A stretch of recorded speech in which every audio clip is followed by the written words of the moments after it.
महाराष्ट्र शाही न्यूज मराठी, बातमी मागची बातमी, शोध सत्याचा। गेली 10 वर्षांपासून आपल्या 24 तास सेवेत असलेले अत्यावश्यक व तत्पर सेवा देणारे माऊली ॲक्सिडेंट व मल्टीस्पेशालिस्ट हॉस्पिटल आळेफाटा डिजिटल यंत्रसामुग्रीसह आपल्या सेवेत सदैव तत्पर। वेदनारहित उपचार हाच आमचा विचार। सर्व सुविधायुक्त अत्याधुनिक अस्थिरोग विभाग, मेडिसिन विभाग, मेंदू मनके विकार विभाग, जनरल सर्जरी विभाग, स्त्रीरोग विभागासह सुसज्ज ऑपरेशन थिएटर्स, अंतरुग्ण बाह्यरुग्ण विभाग, सर्व सुख सुविधा असणारे अतिदक्षता विभाग, सुसज्ज operation theatres, emergency medical service, digital x-ray, computerised pathology laboratory, जलद ॲम्ब्युलन्स सेवा उपलब्ध। आमचा पत्ता मातोश्री प्लाझा आळेफाटा पुणे नाशिक रोड तालुका जुन्नर। संपर्क doctor Mahadev Wani, director Mauli hospital Alephata 99 70 96 22 59 व 88 88 73 14 14। संगमनेर तालुक्यातील मांडवे येथील तलाठी अक्षय ढोकळे व तक्रारदार निलेश झावरे यांची मध्यस्थी करत पत्रकार रमजान नजीर शेख हे 50,000 रुपयांची तक्रारदार यांच्याकडून लाच स्वीकारताना नाशिक लाचलुचपत प्रतिबंधक विभागाने रंगेहात पकडून 16 एप्रिल रोजी त्यांना अटक केली होती। अखेर लाचेच्या गुन्ह्यात आरोपी असलेला रमजान शेख याला अतिरिक्त सत्र न्यायालयाने जामीन मंजूर केला आहे। गुरुवार दिनांक 24 एप्रिल रोजी लाचलुचपत प्रतिबंधक कायद्याअंतर्गत संगमनेर तालुक्यातील घारगाव पोलीस ठाण्यात दाखल असलेल्या गुन्ह्यातील आरोपी असलेला पत्रकार रमजान नजीर शेख याला अतिरिक्त सत्र न्यायालयाने गुरुवारी जामीन मंजूर केला आहे। या प्रकरणातील फिर्यादी यांच्याकडे खडी वाहतूक करणारे 4 ट्रक आहेत। 20 मार्च 2025 रोजी तलाठी अक्षय ढोकळे यांनी 2 ट्रकवर खोटी कारवाई करून प्रत्येकी 1,23,000 रुपये दंड आकारला होता।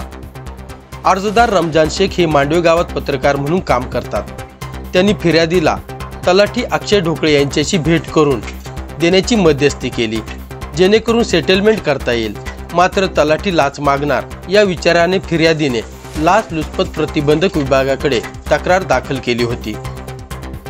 फिर्यादीने तलाठी अक्षय ढोकळे यांना खडी वाहतूक सुरळीत चालू ठेवण्यासाठी विनंती केली होती, तेव्हा ढोकळे यांनी दरमहा 40,000 रुपयांची लाच मागितली। मात्र कोणतीही कारवाई न करण्यासाठी फिर्यादीने 50,000 रुपये देण्याचे मान्य केले होते। यानंतर 16 एप्रिल 2025 रोजी लाचलुचपत प्रतिबंधक विभागाने सापळा रचला।